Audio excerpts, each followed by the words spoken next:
Hinirang at kung papaano ang mga hinihirang at mga pinag-aatasan, ang mga ginagampanan, ang mga nagaganap sa kanilang buhay, at kung papaano ang pagtalim at pagsunod nila. At pagtalim at pagsunod naman, kung ano ang mga binabata nila sa pagsusumakit nilang makipagtotoo at ang katotohanan ay nais nilang sundin at tuparin. Mula sa kasaysayan ni Tobit, sa aklat ni Tobit. Nang panahong namamahala pa si Salmanasar, maraming pagtulong ang aking nagawa sa aking mga kababayan. Pinakakain ko ang mga nagugutom at binibigyan ng damit ang mga walang maisuot. Ang makita kong bangkay sa labas ng Ninibe, lalo't kababayan ay aking inililibing. Kahit ang mga Israelitang ipinapatay ni Haring Sennacherib. Nang tumakas sila sa Huda, ay inilibing ko rin ng palihim. Kaya't nagtataka ang hari kung bakit nawawala ang mga bangkay ng mga pinapapatay niya. Ngunit may taga Ninibe na nagsumbong sa hari na ako ang gumagawa nito. Bunga nito'y napuot sa akin ng hari, kaya't ako'y nagtago. Sa galit ng hari, lahat ng aking ari-arian ay kanyang sinamsam, maliban sa aking asawa, si Ana, at anak na si Tobias. Makalipas ang mga 6 na linggo, pinatay ni Haring Sennacherib ng 2 niyang anak na lalaki. At pagkatapos ay tumakas patungong kabundukan ng Ararat. Pumalit sa hari ang anak nitong si Esarhaddon at kinuha niyang katulong sa palasyo ang pamangkin kong si Ahikar na anak ni Anael. Ginawa siyang tagapamahala ng kayamanan ng buong kaharian. Dahil kay Ahikar, nakabalik ako sa Ninibe. Noon pa mang buhay si Sennacherib, si Ahikar ay naglilingkod na sa palasyo bilang tagapagdulot ng inumin ng hari. Tagapag-ingat ng tatak, tagapamahala ng ingat-yaman. Ang mga tungkulin ding nabanggit ang pinagkatiwala sa kanya ng bagong hari. Nang makabalik ako sa aking tahanan sa piling ng aking asawa at anak, ay panahon na ng pagdiriwang ng Pentecostes, ang pista ng 7 linggo, at hinandugan nila ako ng isang masarap na salo-salo. Nang makita kong nakahain na ang masasarap na pagkain, tinawag ko ang aking anak na si Tobias. Anak, ang wika ko. Humanap ka rito sa Ninibe ng kahit sinong dukhang kababayan nating tapat sa Panginoon. Dalhin mo siya rito at nang makasalo ko, daliin mo, hihintayin kita. Lumabas nga si Tobias upang humanap ng makakasalo ng kanyang ama. Ngunit bumalik ito, agad na sumisigaw, "Tatay, tatay." "Bakit? Anong nangyari, anak?" Tugon ng ama. "May kababayan tayong binigti at tinapon sa palengke," sagot ng anak. Dahil sa narinig ko, hindi na ako nakakain, halos patakbong, iniwan ko ang hapag, pinuntahan ko ang bangkay at dinala ko sa isang kubkob na kubling pook upang ilibing paglubog ng araw. Matapos kong gawin ito, nagbalik ako sa amin, naglinis ng at maing nalulumbay. Noon ko nagunita ang pahayag ni Propeta Amos sa mga taga Betel. Ang inyong pagdiriwang ay magiging dalamhati at ang inyong kasayahan ay magiging panaghuyan. Nanangis ako. Paglubog ng araw, lumabas ako at humukay ng paglilibingan at ibinaon doon ang bangkay. Sa ginawa kong ito, pinagtawanan ako ng aking mga kapitbahay. Ang sabi nila, "Hindi na ba nadala ang taong ito? Ipinadakip na siya para patayin sa ganito ring kasalanan. Ngayon naglibing na naman." Pag uwi ko ng gabing iyon, naligo ako at pagkatapos ay doon na ako natulog sa aming bakuran. Hindi na ako nagtakip ng mukha dahil sa init. Hindi ko na punang may mga maya palang nakahapon sa tapat ng himlayan ko. Ang mainit pang ipot ng mga ito'y pumatak sa aking mga mata at lumikha ng kulaba. Sumangguni ako sa mga manggagamot, ngunit wala silang nagawa. Ang kanilang mga gamot na nilalagay ay lalong nakapagpalubha hanggang sa ako'y tuluyang nabulag. 4 na taon akong hindi makakita. At gayon na lamang ang pagkabahala ng aking mga kasamahan. Mga minamahal, bakit ito ay binaybay sa inyo? Sino nga ang mag-uukol para ito ay baybayin sa inyo, iulat ang ganito at ganyan, na binabasa, ganun pala nangyari kay Tobit. Hanggang gayon lang. Subalit sinong magpapahayag at mag-uulat ng ganito? Ganyan ang tao dito sa lupa. Ang nagsusumakit at nagsusumikap gumawa ng kabutihan, hinahanapan pa rin ng magiging kasalanan at kasamaan. Tulad nitong si Tobit, nang dahil sa kanyang mabuting kalooban at malinis na kaisipan, kahit patago, gumagawa siya ng lihim na paglilibing sa kanyang mga kababayan, sapagkat may puso siyang mabuti. Ay hindi niya kayang makita na kandusay na lamang ang kanyang mga kababayan na patay doon at nabulubog. Kaya kahit na ito'y alam niyang makapagpapasakit sa kanya, ginagawa pa rin niya. At nang dahil sa kabutihang ginagawa, pati ang hari na puot. Ngunit yaong haring napuot na sa kanya'y nagpalisan at walang tinira kahit ni anong bagay, maliban ng isang asawa at isang anak, at paalisin, hindi pa rin tumugot. Nandoon pa rin ang kanyang kabutihan na tinataglay, sapagkat siyaon ay taglay sa Ama na kanyang taglay sa kanyang pagsilang, na hindi namatay ang Espiritong Banal, sapagkat gagamitin siya ng Ama. Yaon ang pawang katotohanan. Subalit ang hari na sa kanya'y kumawa ng kalapastanganan, kung papaano siya'y pinalisan sa dakong doon ay gumagawa ng kabutihan, mismo, dugo niya ang pumatay sa kanya. Yan ang pawang katotohanan. Gayon kumilos ang Ama. Alam niya ang kaganapan sa bawat anak niya, hindi nalilihim at natatanglad sa kanya ang mga kabutihang gawa ng kahit na sinong anak niya. Kaya nga, sino? Mula sa simula, ang kasaysayan ay mabuti ang ginawa na pinahamak ng Ama. Kaya nga, kabutihan ba ang taglay nyo? At dinaranas nyo kung ano-anong pasakit pa ng kapwa nyo? Kung tunay na mabuti kayo, handa ang Ama sa inyo. Yaon ang pawang katotohanan, nandyan ang tanggulan. Hindi siya bulag, hindi siya bingi. Kaya naman, nang maganap na ang mamatay, itong nagpalaya sa kanya kung saan dakong yaon, muli na ibalik siya, sapagkat ang kanyang pamangkin ay nahirang na tagapangasiwa ng kanyang hari, ng haring pumalit. At yaon ang pamamaraan na ng Ama para muli makagawa siya ng mabuti sa mga kababayan niya. Subalit ang mga walang hiyang kapitbahay niya, na wala nang inalam kundi suriin siya, ano bagang tinuturan? Wala na ekang tanda ang taong iyan. Ganun na nga ekang nangyari sa kanya, inuulit-ulit na naman, sapagkat walang guni-guni na walang isip siyang masama, sapagkat ang kabutihan ang nasa puso't isipan niya. Kaya wala siyang pinapakialaman sa salita ng kapwa. Ang kanyang mabuting layunin ang pinagpapatuloy niya at ginagawa. Kaya naman, sa kabila pa rin ng kanyang kabutihan, sa lihim niya pa rin paglilibing na muli ginawa, nagkaroon pa rin ng kapinsalaan. Mismo mata niya ay nabulag. Subalit, walang naging katuturan. Ano man ang igamot sa kanya, lumubha pa. Ano naman ang dapat niyong pagnilayan ngayon? Kung hindi kalooban ng Ama, ano man ang igawad na gamot sa sakit ninyo, ay di magaganap na gumaling kayo. Sapagkat anuman ang hindi niya kaloobang mangyari, walang mangyayari na mabuti.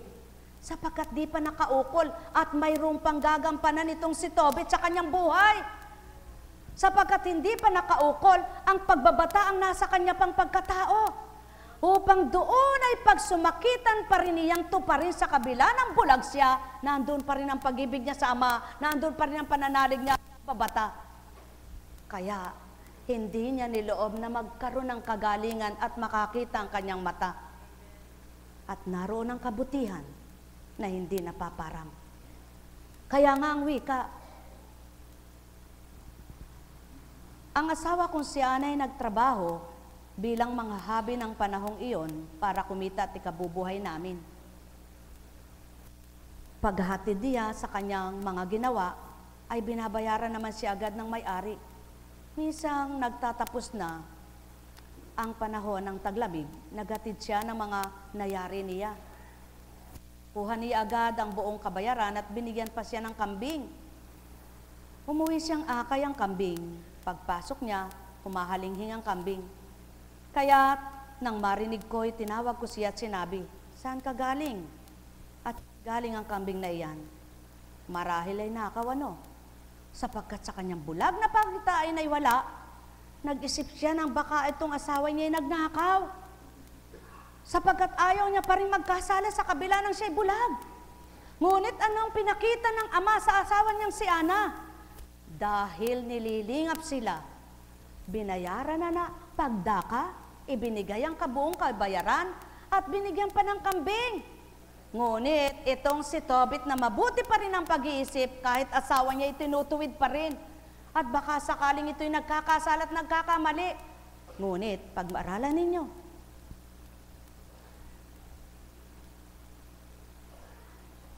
ngunit ito ang tugon niya sa akin.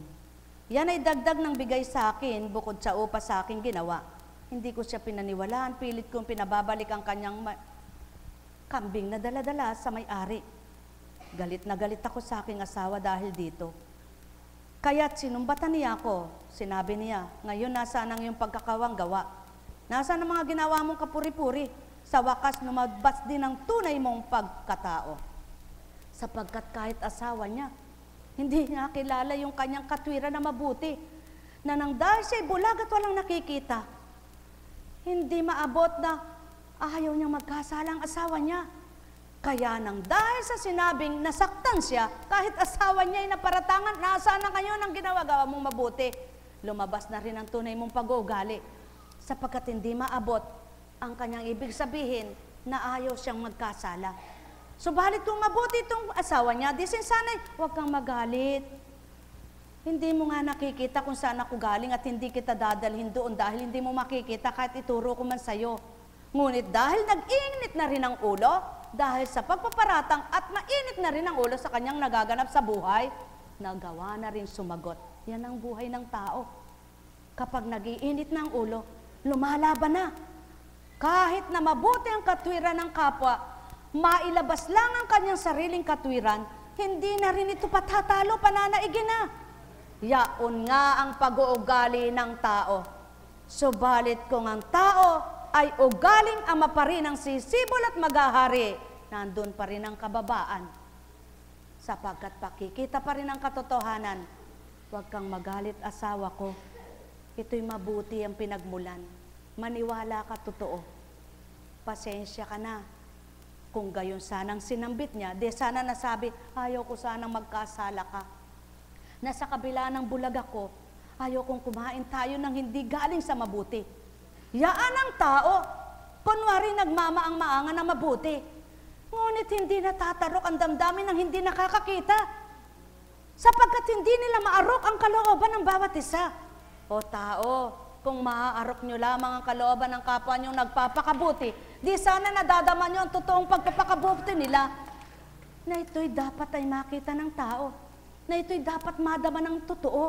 At hindi yaong ang sarili dinadama. At yaong hindi ang sariling pinaiira lamang ito. Sapagkat ang tunay na mabuti, ano man ang gawin ng kapwa-tao, nandun pa rin ang kahinahunan. Sapagkat ang kababaan ng loob ang nais mangibabaw ng dahil patutoong ama pa rin ang nasa sa kanilang katawan. O tao, Kailan mo ba mapapakitang nasa iyo ang Ama? Kapag hinahamon ka na ng galit ng kapwa mo, sa totoong ginagawa mo, aalpas ka na rin ba? Hindi.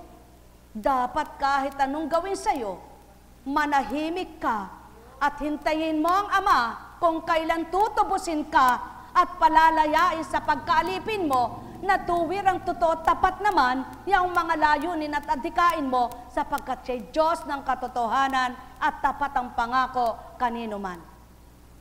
At hindi niya ginagawa ito sa bawat anak niya para parusahan, kundi patibayin at patutuhanan na makita siya'y ganap na anak na matatawag. Kaya nanalangin itong si Tobit. Ang nangyaring ito'y labis kong dinamdam. Sa sama ng loob ako'y napaiyak ng malakas. Tumatangis akong nananalangin ng ganito. Ika'y mahabagin at makatarungan. Tapat ka, O Panginoon, sa lahat ng bagay. Kaya naman ako'y iyong kahabagan. Linisin ako at iyong tulungan. Sa kasalanan ko'y huwag mong parusahan. Sa di sinasadyang mga kamalian at pagkakasala ng aking mga magulang. Sa pagkakasala nila at paglabag, itong aming lahi natapot naghirap. Maraming namatay nang sila'y mabihag. Kahit sang bansang aming kasadlakan, tinutuya kami tapan, labis na nalagay sa kahihiyan. Ang mga parusang iyong iginawad, tapat at totoo sa amin tumpak. Sa mga magulang namin nararapat, pati na sa amin ang parusang tumpak. Pagkat ang utos mo'y di namin tinupad. Gawin mo sa akin iyong maibigan. Bayan mo nang makitil itong aking buhay. Bayan akong mabalik sa lupa. Masarap pa sa aking ako'y mamayapa. Di ko matitiis na ako'y uyamin. Tubang mabigat na ang aking pasanin. Panginoon, bayan ang hirap ko'y magwakas. At mamamahinga ako sa lahat ng hirap. Mabuti pa ngayon ang ako'y mamatay kaysa magtiis pa ng hirap sa buhay na ang marinig ay mga panguuyam. Sa kabila ng kanyang mga dinaranas, ang pagsuko pa rin at pag-amin sa mga kasalanan ng magulang kung bakit sila'y natapon at hindi narinigan na bakit mo ako ginaganyan? Bakit mo ako pinarurusahan? Kundi mainam pang bawi ng buhay. At buong kababaan pa rin binibigay ang buhay nang sa tapos at pagkatapos ng magwakas na ito'y matapos na ang kanyang hirap. Gayon ang Ama, tapat at makatotohanan. Narinig ang kanyang dalangin. Pinarinig ang kanyang panalangin na sa pamamaraan ni Rafael, patotoong mayroong anghel na mabuti, itong si Tobit nakasakasama at di nawawalay sa kanya. Kaya naman, ang naganap sa bandang huli, lahat ng hirap natagpos ng ganap. Siya'y matay nagliwanag, nakasinay na muli. Nakita ang liwanag, buhay niya'y uminam, kanyang anak din ay naganap ang makatighaw. O tao, hindi pa kayo nabulag sa inyong hirap na dinaranas. At wala pa rin parusa na nakakamtan kayo. Kayong mga naririto, napakasimple pa ng dinanas nyo. Kaya nga wika kay Apo Kunching, baybayin mo Constancia, itong baybay ko, nang sa gayon ay makita, mapabatid ko sa tao, noon, ngayon at kailanman, anong istoryang di ko na nagaganap sa mundo. Kaya't kung papaano ang tao ay nakikipagtotoo, mawawawaan ang nagaganap sa buhay nila na anak, mayroon lamang akong plano sa iyo, mayroon lamang akong nais mong batahin pa, mayroon lamang akong gustong mapasilay sa iyo at nais ko'y maghintay ka hanggang makalaya ka na. Ngayon, may sakit ka ba anak? At ito nga ang hirap mo na dinaranas, ang bigat na dinadala ng iyong tiyan.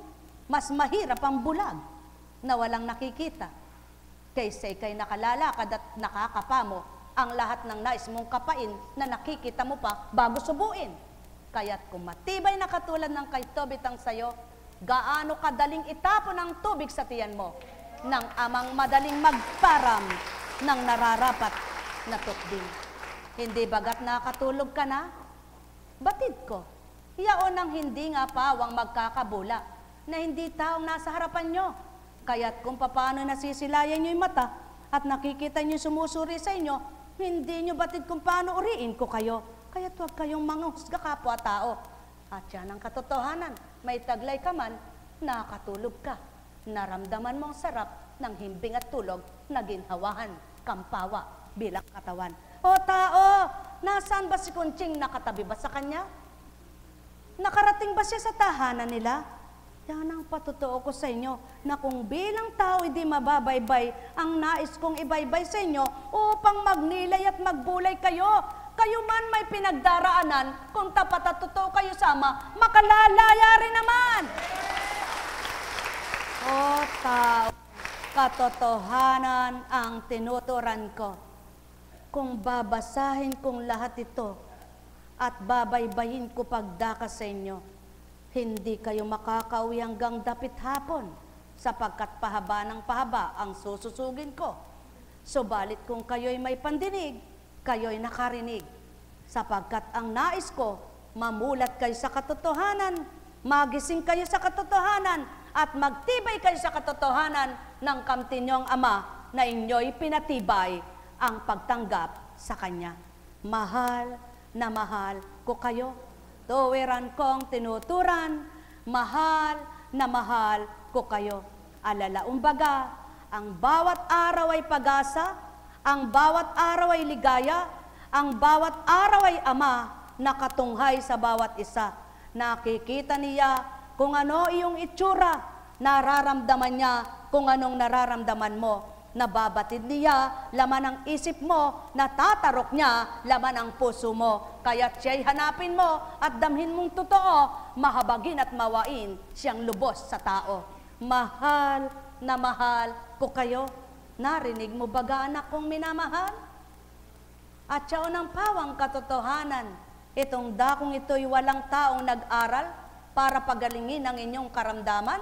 Subalit kung kayo'y magbabaybay at mamumulat ang kaisipan, di lamang pisikal niyong katawan, yung pinagagaling na tuwiran, kundi maging ang inyong kaluluwa na nais mailigtas at maisalba. Kung nanamnamin niyo't tatanggapin, magaganap din naman sa inyo ang lahat ng kaligtasan upang masambit niyong buhay yaong bumuhay na Ama ko. Na Ama ninyong lahat at pagiging marapat ang nais niyang sa inyo'y matanggap. Nek karameneya hanam, nek karameneya hanam, nek karameneya hanam. O tao, magbulay, bulay kayo. Nang panahon ni Jonas, sinabi uli ni Yahweh kay Jonas, pumunta ka sa lungsod ng Ninibe, magkawangis na bayan. Patotoo na pinagtapon-tapon ng Ama, pinangalat ng Ama ang kanyang mga anak sa lahat ng bansa at bayan.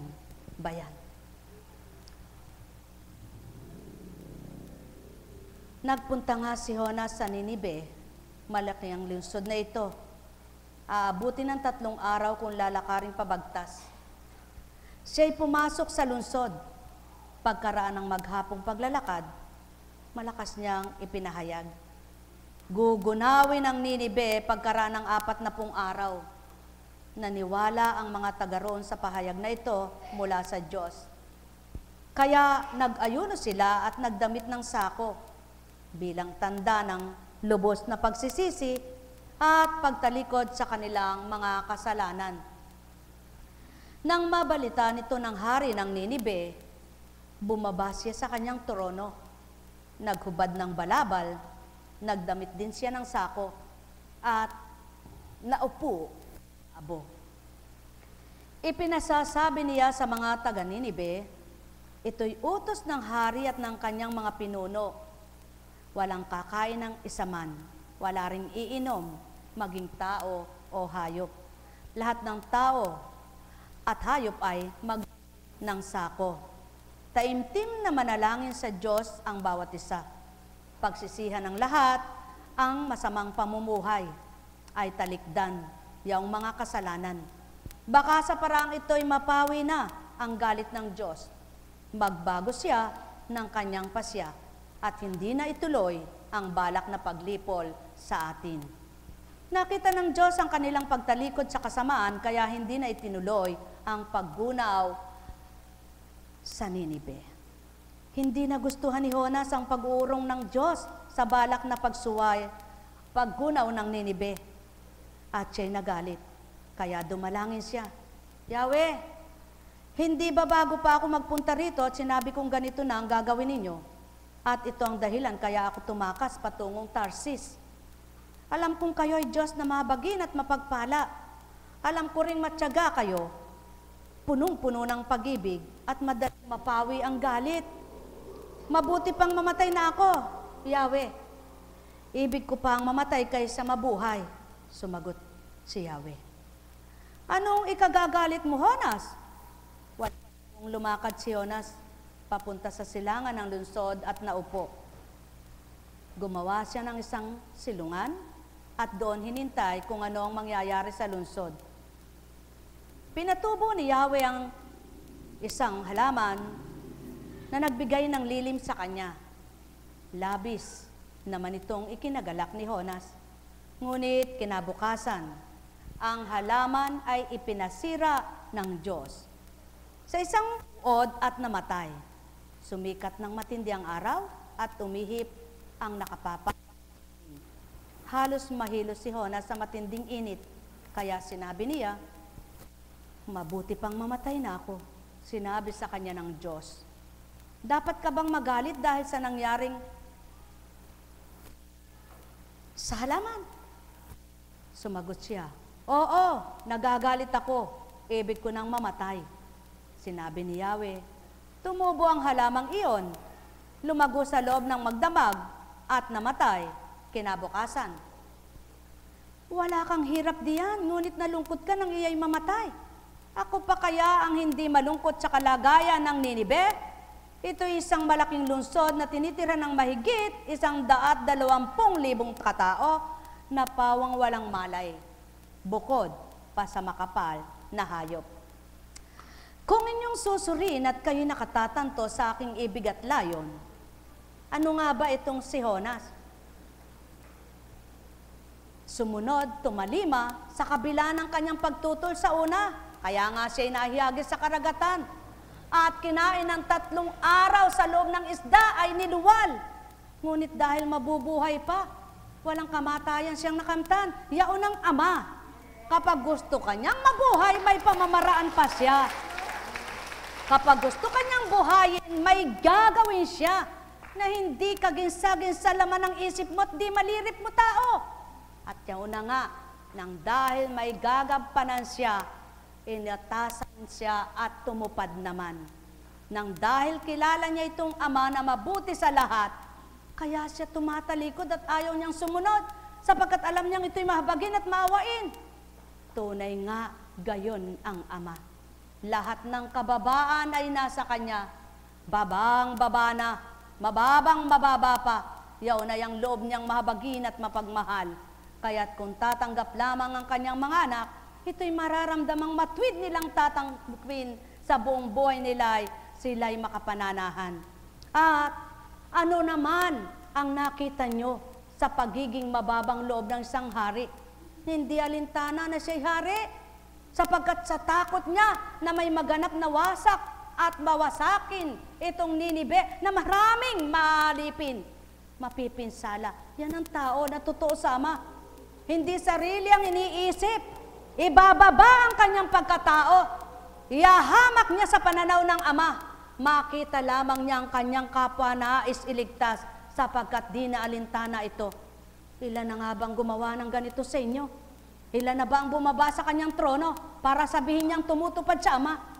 Ilan na ba ang nagsabing ako'y totoo at sinasabing naligtas ko ng mga ito, mga minamahal ko? Kung batin nyo nga lamang ang tinutupad at ginagawa nitong Ama, makakamtan yung lahat ng kaginawa ng kalooban. Papayapa ang inyong kaisipan sapagkat mabuti kayo na tuwiran. At paano ang ginawa ng ama? Sa tuwin ay nagbibigay siya ng babala sa mga anak niya. At babalamang itong tinuturan kapag nakita niyang nagbagong buhay ang mga anak niya at sa kanya'y nagbalik loob at nagsisi, ang kanyang sinabi, binabawi na. Hindi niya ito tinutupad. Kaya tao, makasalanan ka ba? Ang nais ng ama, magbago ka, magsisi ka, magbalik loob sa kanya nang hindi ka mapahamak at hindi kanya parusahan?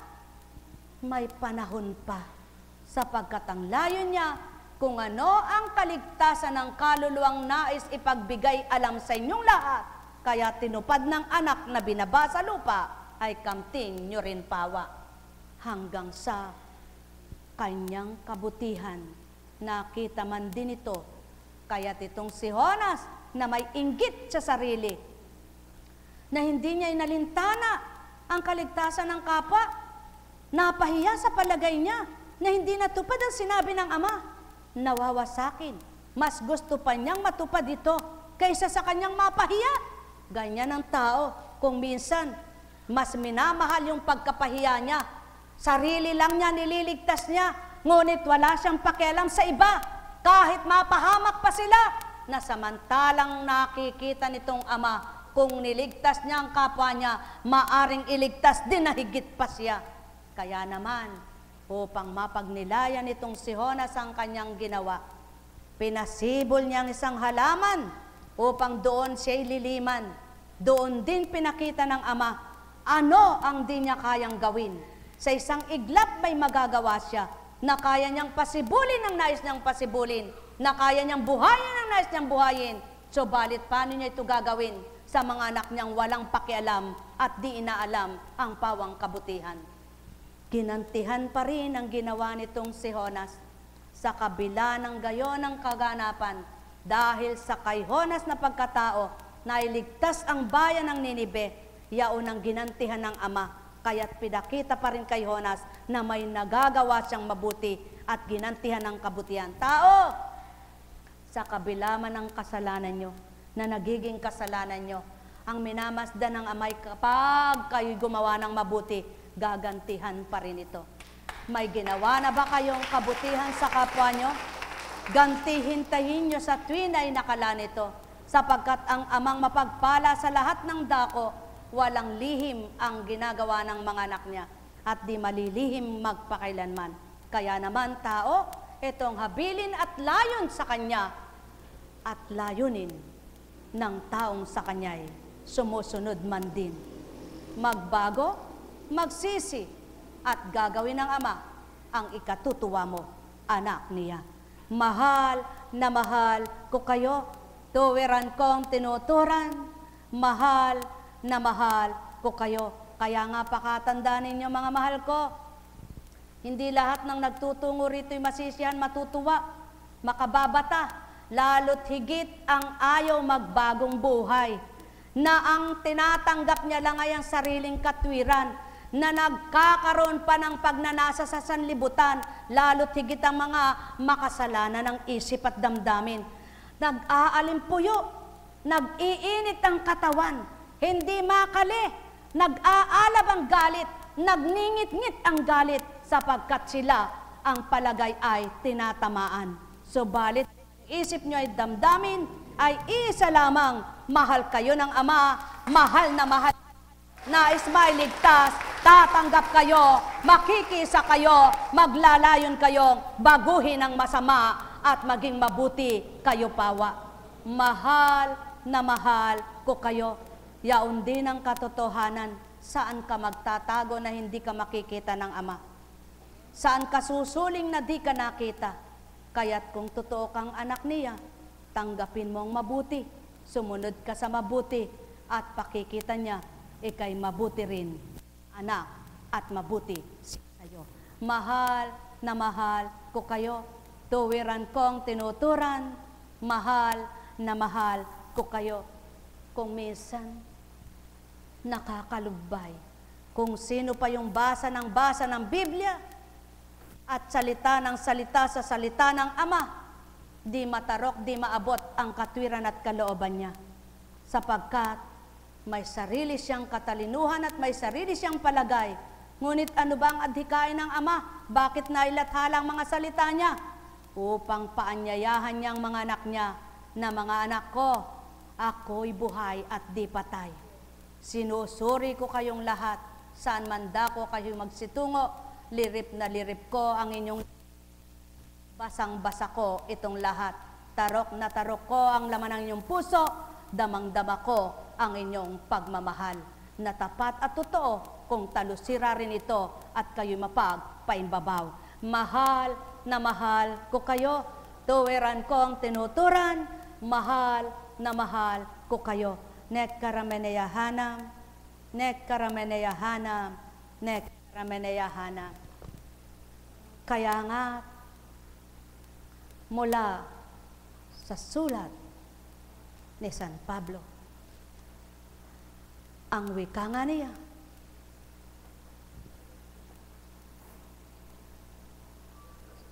sa mga taga Thessalonica. Huwag ninyong paghigantihan ang gumawa sa inyo ng masama. Sa halip, magpatuloy kayo sa paggawa ng mabuti sa isa't isa at sa lahat. Magalak kayong lagi, maging matyaga sa pananalangin. Ipagpasalamat ninyo sa pangalan ni Kristo Jesus ng pangyayari sa pagkatyaw ng ibig ng Diyos.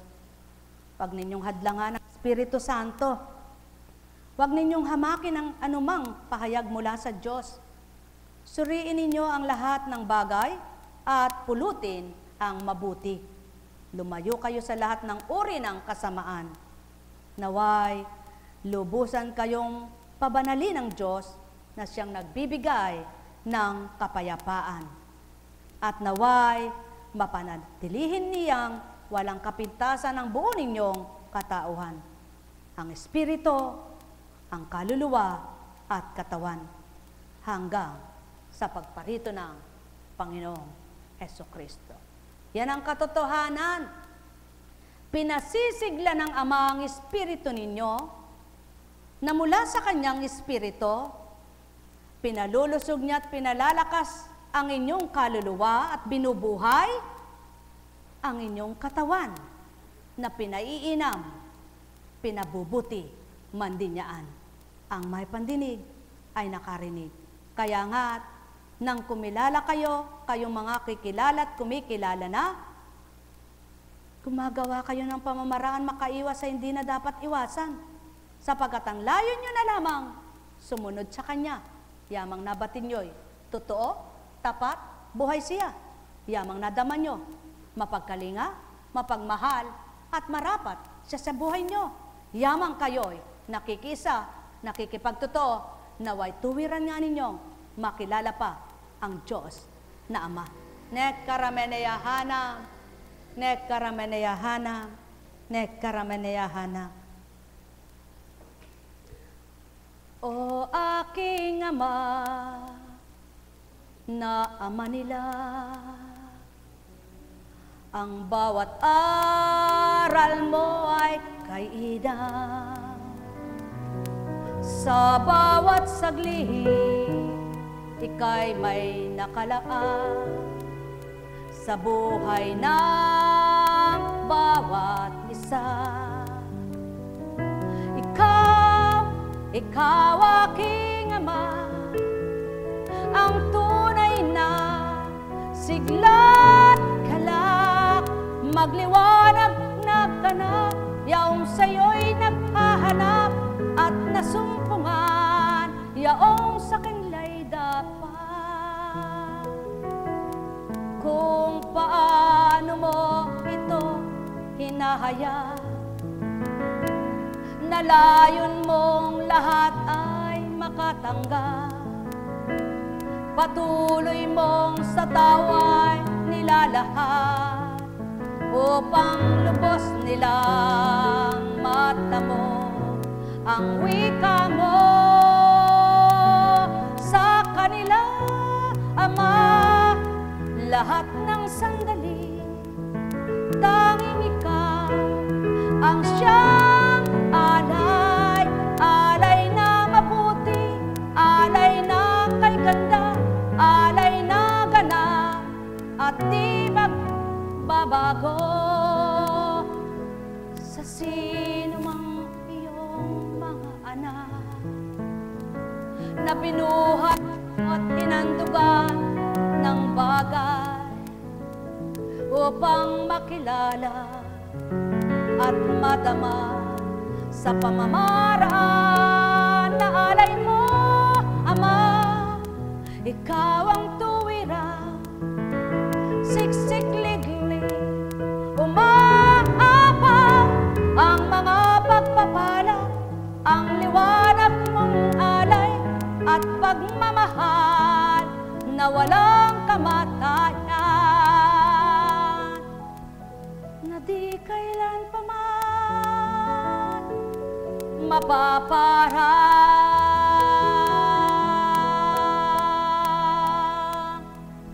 Nekkarameneyahana, nekkarameneyahana, nekkarameneyahana.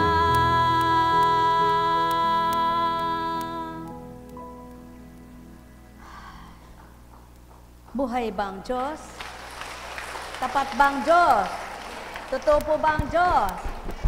Napakabuti ng Panginoon. Napakadakila niya. Na kapag naramdaman mo siya, ang pagnanasa mo na lamang ay patuloy mo siyang damhin. Wala namang magngingit-ngit ang galit kung matino ang isip eh. Kung malinis ang isip, kung mabuti ang kalooban. Tama po ba? Sino ang mga nagagalit? Sino ang mga nagngingit-ngit?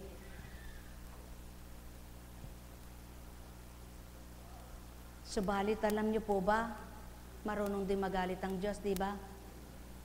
Marunong din magsawa. Marunong din